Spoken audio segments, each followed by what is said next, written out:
Hello, I'm Adam from WhatCulture.com and welcome to How WWE Should Have Booked, where I look back at infamous WWE missed booking opportunities and talk about how I would book them differently because I'm a smartass. Invasion, Part 2. Sam, a quick recap, please? First things first, no ECW. No alliance, just WCW versus WWF. So instead of Vince getting involved with Stone Cold, Vince's whole thing is he continues his midlife crisis. I crushed WCW. Vince lines up a whole bunch of ex-WCW guys in the ring. You got Chris Jericho, Chris Benoit, Eddie Guerrero, Perry Saturn, Dean Malenko. Yeah! Fight! Triple H said, "Yeah, Vince, I sort of wanted a title shot," when suddenly, "If you smell," The Rock wins. Triple H loses it, goes backstage, trashes his locker room. And then finally, The Rock versus Stone Cold Steve Austin, when suddenly, Scott Hall climbs over the barricade. And then he's joined by Kevin Nash. Out comes Hulk Hogan. They spray WCW in the middle of the ring. Finally, out comes, from the crowd, Eric Bischoff. Did you think we were just gonna go away, Vince? And then, smiled. Why do we need a recap? They can just watch the previous video. Alright. Hello, so Raw begins with Vince. Raw begins with Vince. He refuses to let anyone from the NWO in the building. He replays the clip of Eric saying, "Do you think we were just gonna go away, Vince?" He explains, Shane McMahon, his own flesh and blood, sold his share of WWF and of WCW to Eric Bischoff. Vince says, "I've got it under control, there will be no invasion. Tonight we're going to have a rematch. The Rock versus Stone Cold Steve Austin for the WWF title. You people get your rematch." He turns around, DDP's run in, bang, hits him with the diamond cutter, then legs it. And this happens for the rest of the night. WCW guys ruining WWF's shit. Lance Storm super kicks his old Thrill Seekers partner Chris Jericho. Booker T runs in on a Dudley's match. Billy Kidman hits Eddie Guerrero with the European title. You know, it's chaos night. What's going on? Then finally, we get to the main event, and of course, the NWO run down again. They ruin the match. They beat them up 3-on-2 again. But then Triple H piles in to help The Rock and Stone Cold Steve Austin. Suddenly, it's 3-on-3. Triple H, The Rock, and Stone Cold versus Hall, Nash, and Hogan. Then the rest of the WCW guys run down. Booker T, DDP, Billy Kidman. Just those guys for now. Then out comes Chris Benoit, Chris Jericho, Eddie Guerrero, but those guys fight for WWF. They left WCW. WWF is their home. Finally, the men stand opposite each other, and JR screams, "The battle lines have been drawn!" The Invasion pay-per-view is set. It replaces Unforgiven. And Eric Bischoff promises it's not just going to be WCW that kicks Vince's ass. He's going to kick Vince's ass. Well, not him specifically, but he challenges Vince McMahon to a street fight. Vince McMahon accepts, saying, "I can't wait to paste your ass all around this ring." And Eric Bischoff says, "Oh no, it's not me you'll be fighting. It's sort of Mr. WCW." Woo! Out comes Ric Flair because around Survivor Series time, his contract was up and he was ready to come work for the WWF anyway. Ric Flair comes out, cuts a promo on how WCW was much better than WWF, citing all the old NWA days even, really get that heritage in. Then finally we have Invasion, which looks like this. So, Lance Storm beats Chris Jericho for the IC title, Booker T and DDP beat the Dudleys for the Tag Team Championships, Ric Flair beats Vince McMahon, and the NWO beat Triple H, Rock, and Austin because Triple H switches sides. Now I know I promised no sloppy betrayals, this is the only one, Scout's Honor. Because it's the only one that makes sense. Why would anyone leave WWF for WCW after WCW just ran itself into the ground? It's the company couldn't survive by itself, so why would they chance their odds on an invading WCW? Instead, the only reason Triple H leaves is because he was being mistreated by Vince, by his family who never delivered on any of his promises. So Triple H says, next night on Raw, "Do you know why I did what I did? Because the only wrestling family I actually have? The only guys who stuck with me through everything, the only guys who never let me down? It's the Clique." With his best buddies, Kevin Nash and Scott Hall, Triple H officially joins NWO. And X-Pac completes the set. He brings the light heavyweight title over to WCW, renames it the Cruiserweight title, and splits off from X Factor. That tension has been building ever since X Factor lost their titles. Invasion's just happened, and if it's anything like the, frankly, much worse Invasion pay-per-view that actually happened, this will rake in serious coin. Okay, the Invasion pay-per-view, the bad version, raked in $10 million just by itself. So if it can get that, then I think we've got a bit more money to throw around and we can maybe buy out one more contract. And that contract's going to be Goldberg. And trust me, yeah, Goldberg is expensive, but he's worth it. So the Invasion pay-per-view was a great night for WCW, and Eric just can't resist gloating. He gets all his guys together with all their new gold. We've got the light heavyweight title, now the cruiserweight title, we've got the intercontinental title, the tag team titles. Bischoff brings out Triple H. He brings out Shane. He says, we've got both of your prodigal sons right here. I've got almost everything I've ever wanted. The problem is, I don't want half your company. I want everything.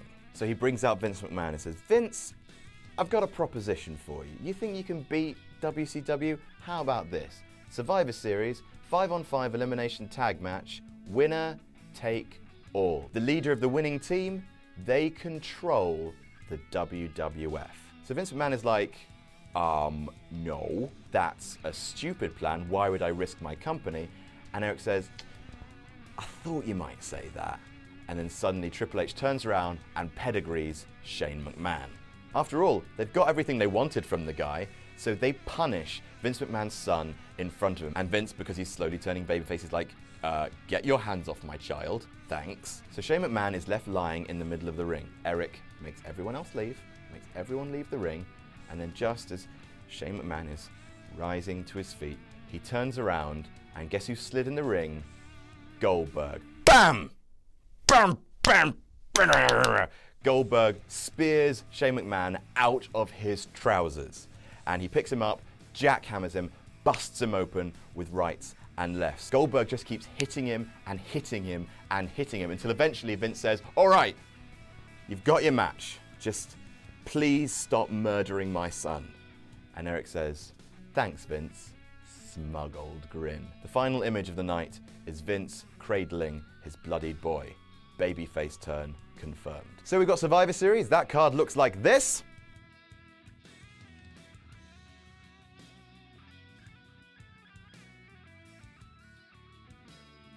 At the end of the night, Team WCW win.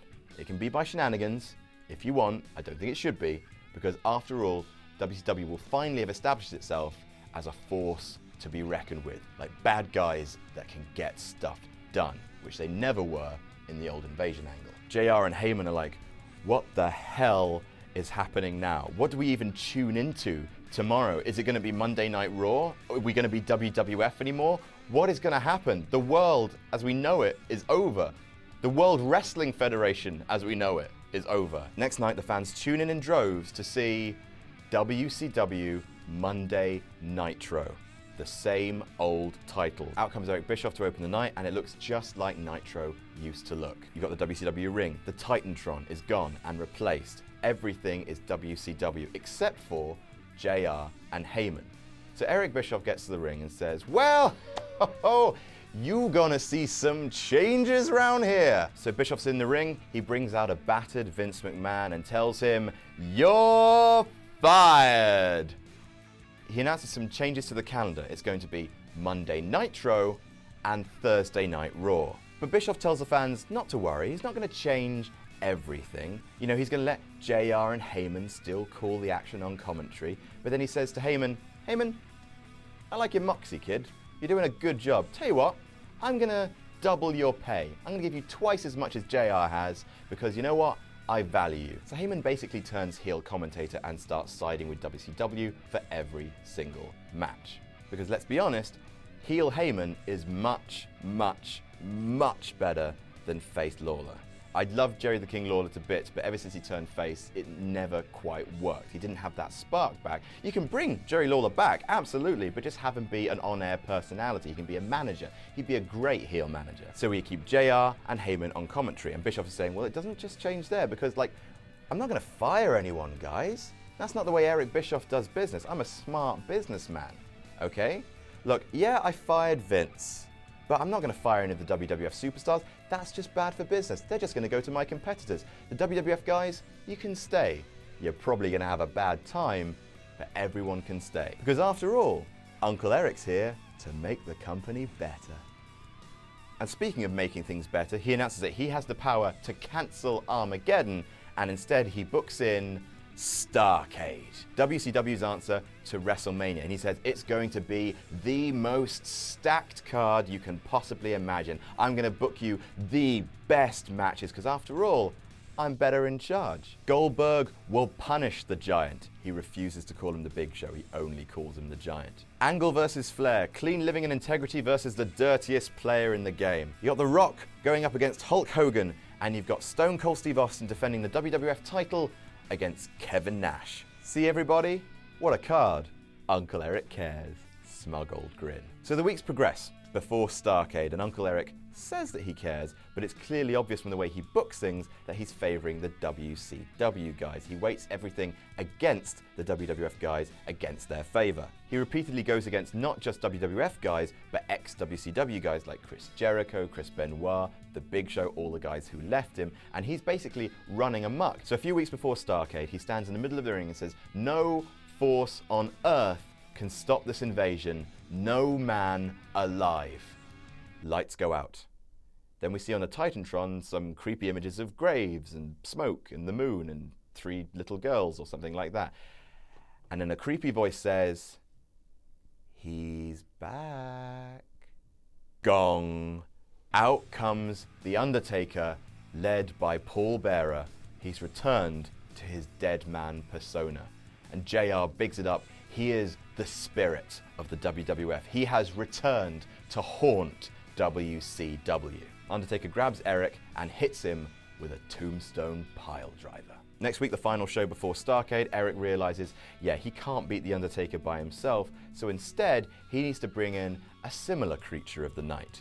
He brings in Sting.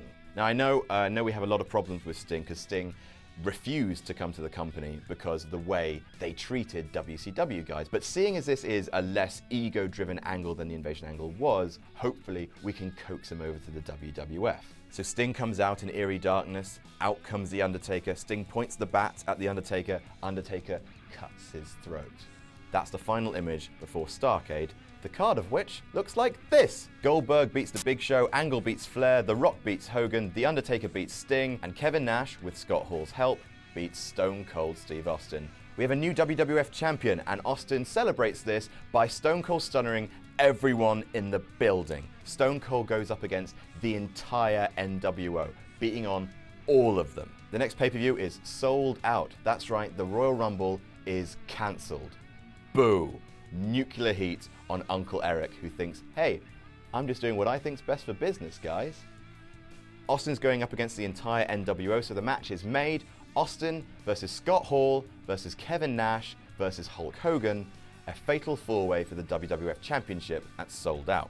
Meanwhile, Undertaker sets his sight on Triple H for betraying the company. After all, The Undertaker is the biggest company man of them all. And the dirtiest player in the game, Ric Flair, challenges the most electrifying man in sports entertainment, The Rock, to see who can be the most charismatic man in the history of professional wrestling. Sold Out. The card looks like this. Sting beats Kurt Angle, Triple H beats The Undertaker, Ric Flair beats The Rock, and Hulk Hogan pins Nash after Austin stunners him, beginning dissension in the NWO. The Clique and the NWO are infighting amongst themselves whilst Hogan defends his actions in winning the WWF title. The Rock comes out and says, WCW may have won the battle, but they have not won the war. There's still a war going on between WWF and WCW, and a war needs a very special kind of match. A war needs Wargames. So we got the 4-man team of Team WWF, The Rock, Austin, The Undertaker, and Kurt Angle, versus a team of Hogan's choosing. And because of all this infighting, Hogan doesn't pick Scott Hall and Kevin Nash. Instead, the team is Hulk Hogan, Triple H, Booker T, and DDP. That all goes down not at No Way Out, but at SuperBrawl, and the card looks like this. So the Wargames match ends with Team WWF finally victorious. They finally win a big one. Everyone's in the ring, and then suddenly the 4 WWF guys lock in 4 submissions on Team WCW at the same time. Austin has Hogan in a $1 million dream. The Rock has Booker T in a sharpshooter. The Undertaker has a triangle choke on Triple H, and Kurt Angle locks the ankle lock on DDP. DDP is the first one to say he gives up. Team WWF conquer at Wargames. The Clique are getting worse and worse. They're still infighting, so Triple H brings in the daddy of the Clique to sort it out. He brings in, next night on Raw, Shawn Michaels. He wants Shawn Michaels to get everyone around and sing Kumbaya, but they refuse. And in fact, Michaels reprimands them. He reprimands Hall, Nash, and Triple H. He says, you guys left. You guys turned your back on the WWF. This was your home. These were the people that made you. What's wrong with you? And Triple H says, well, yeah, you've got a point. But to propose a counter-argument, kicks him in the gut, pedigrees him. He wants Hall, Nash, and X-Pac to help him beat up Shawn Michaels, but they refuse, because look at us. What's happening here? Hall, Nash, and X-Pac leave the ring, NWO disbands, and Triple H says, go then, go, I don't need you. I'm one of the WCW's biggest stars. He turns around into a super kick from Shawn Michaels. So things are going very bad for Eric Bischoff. NWO has disbanded. Hogan is basically playing his own game. A lot of titles have gone back to WWF, and the WWF kicked ass at SuperBrawl. He screams, I am in charge. I will have order. I am in charge. Then suddenly, no chance. Success with your gut. Vince McMahon. He comes out with his swagger and says, guess who's back? Vince takes a microphone and says, did you really think I was going to go away, Eric? Turns out that Linda McMahon, Stephanie McMahon, they sold their stock in the company to Vince in order to bring him back. And they join him in the entrance ramp. Finally, the McMahons are united. All four of them, the owners of the WWF, they are the WWF family. They walk down to the ring. Vince says, you can beat a McMahon down, but you cannot kill a McMahon. From behind them, out comes every WWF guy that Eric has ever mistreated, and they act as a barrier, making sure that no WCW guys can save Eric. The McMahons come down, and they kick Eric Bischoff's ass. They kick his ass long enough until he agrees to put the company back on the line. It's all going to come to a head at WrestleMania. And for WrestleMania, Bischoff sort of said himself, look, I mean, we made a huge deal with the venue last year. This company can't back out. We have to do WrestleMania. So the company is on the line. There are 11 matches booked, and whoever gets the most wins the company. The last night before WrestleMania, the last Raw, the main event is an epic shoot promo between Eric Bischoff and Vince McMahon. They go 20 minutes, and they just unleash everything. All of the horrible things that they did to each other in the Monday Night Wars, Eric's shady business practices, Vince keeping young stars down, they unleash on each other, like Paul Heyman did on Vince McMahon. It is a shoot promo for the ages, and it sort of writes a line underneath the Monday Night Wars. So finally, we have WrestleMania, and the card looks like this. Edge wins a 20-man battle royale for immunity. We have a WWF guy win that in order to beat a red herring. Jeff Hardy wins the Cruiserweight title, now the light heavyweight title again, from X-Pac in a fatal four-way. Billy Kidman wins the European title. Ric Flair wins the IC title. Booker T and DDP beat the Dudleys in a 2 out of 3 falls match. Vince McMahon beats Eric Bischoff. The Outsiders retain their tag team titles versus Big Show and Kane. Shawn Michaels beats Triple H in a no-holds-barred match. The Undertaker beats Goldberg in a streak versus streak match. Sting beats The Rock in an icon versus icon match. And it's capped off with legend versus legend, Stone Cold Steve Austin versus Hulk Hogan. And everything's tied up, 5-5. It all comes down to Hulk Hogan versus Stone Cold Steve Austin, both faces of their generation, both faces of their company.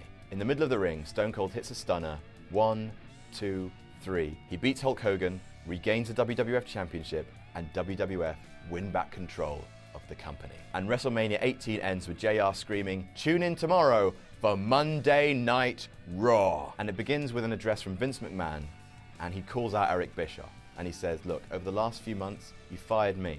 And that's fine, I understand, business is business. But you didn't fire any of my guys. And you know what, I respect that. I respect that head for business. So I'm not gonna fire any of your guys. He says, together, we're gonna make the WWF the strongest wrestling company it can be. The best of WWE and the best of WCW. He and Bischoff shake hands, the handshake that ends the Monday Night Raw. And then Vince swerves everyone by making Eric Bischoff the general manager. Because as Vince says, he'd rather have a son of a bitch working for him than working against him. And Eric looks down the camera and smiles that smug old grin.